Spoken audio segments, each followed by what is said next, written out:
All right, between the ergs, welcome back. We got Coach Zach. Coach Bo Jangles. Just a couple of dudes overthinking some fitness so you don't have to. Let's go.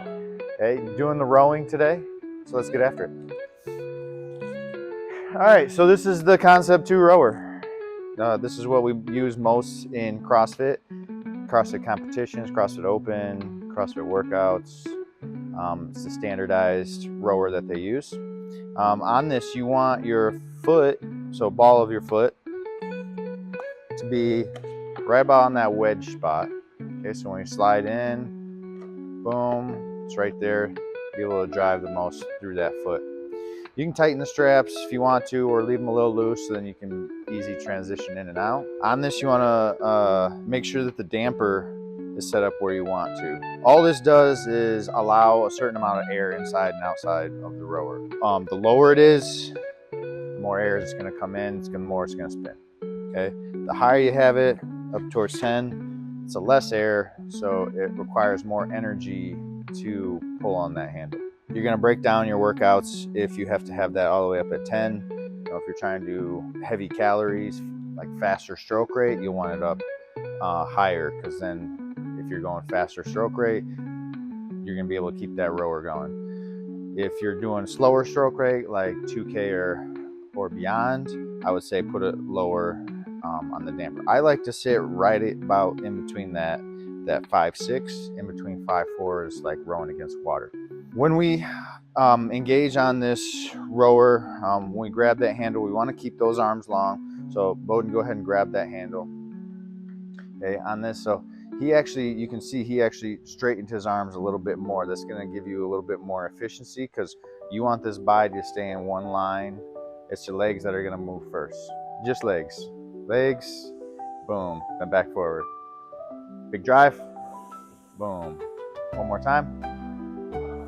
Good. Then once you finish your legs, you're gonna bring those arms. Boom. Now come forward, legs, arms, boom. You're gonna finish right below that bra line, right below the nipple line there. Boom. Good. So when you return, you actually want to bring your arms first. So finish that pull. You want to think arms, then legs. Boom. Arms, a little bit of body, then legs.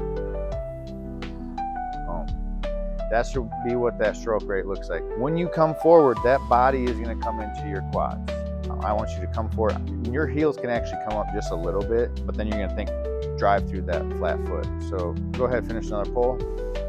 Pull, he's going to arms, low body. And you bring that torso right into those legs, so then he's got that little stretch, that spring reflex that he can use.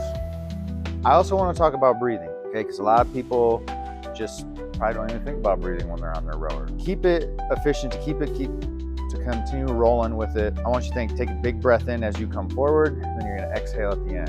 So think as you come forward, just that big breath in. I'm getting that big chest, and then I'm gonna drive through. So go ahead and do a couple reps here. Got that big breath in, exhale, in, exhale. And you can kind of breathe all throughout. But the longer that you can control that breathing and not hyperventilate, the better you're going to be off longer in your workout, so that you don't build up byproducts, get fatigued faster, those sorts of things.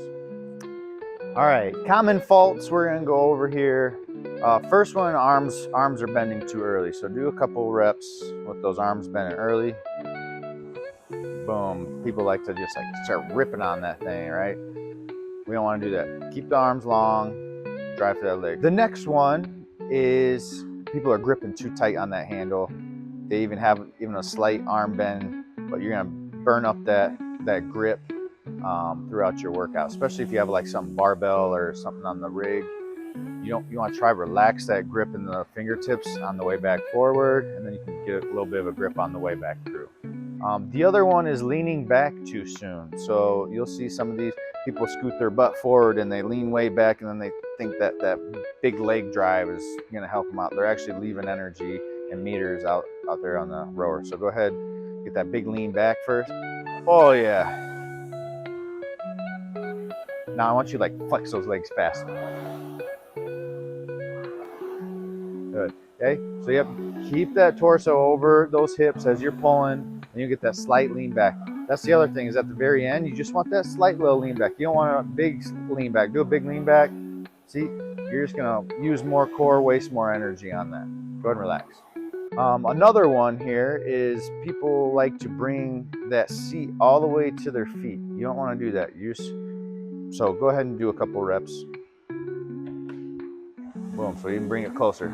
Yeah, you're coming too close to that rower on that. Why don't you think, we're just a little bit forward incline on that. You're bringing that chest into the legs, finishing that pull. Next one, we have one where they're not finishing the pull all the way. So they're not getting that last little stop at the end, that little pause to then go into that next rep. What they're doing is they're leaning back, their butt's underneath, and they're already starting to come forward as they're pulling themselves into that. So Bo, do a couple of those reps. See how he starts to bring those hips forward before he finishes that. So go ahead, pull, get a little pause right at the very end. You can even pause even just a titch more. Boom, there it is. You'll allow more air to actually catch into that flywheel as well. Go ahead and relax. The next one is all back. So this is where they finish that leg drive, but then they're just like ripping with their back. Okay, so do a couple of those.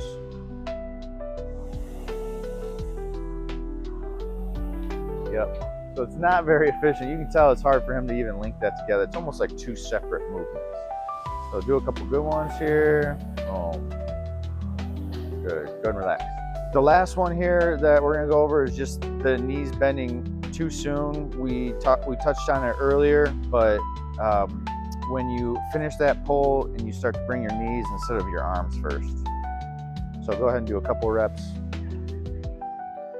So he finishes the pull. They're still good pull, but yeah, he's doing his knees first.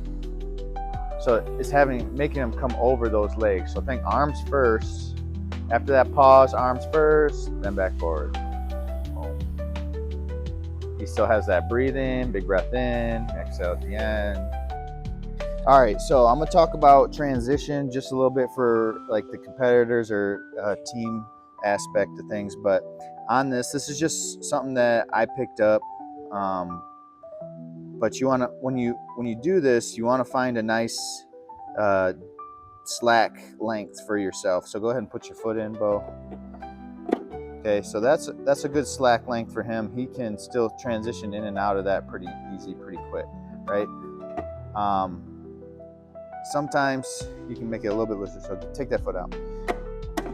Some people like to transition nice and fast, but they don't want their straps to adjust. So what you can do is come around, tie this up through, so then it stays locked in, and then you can just slide your foot in and out as you go. That's rowing for you. Like and subscribe.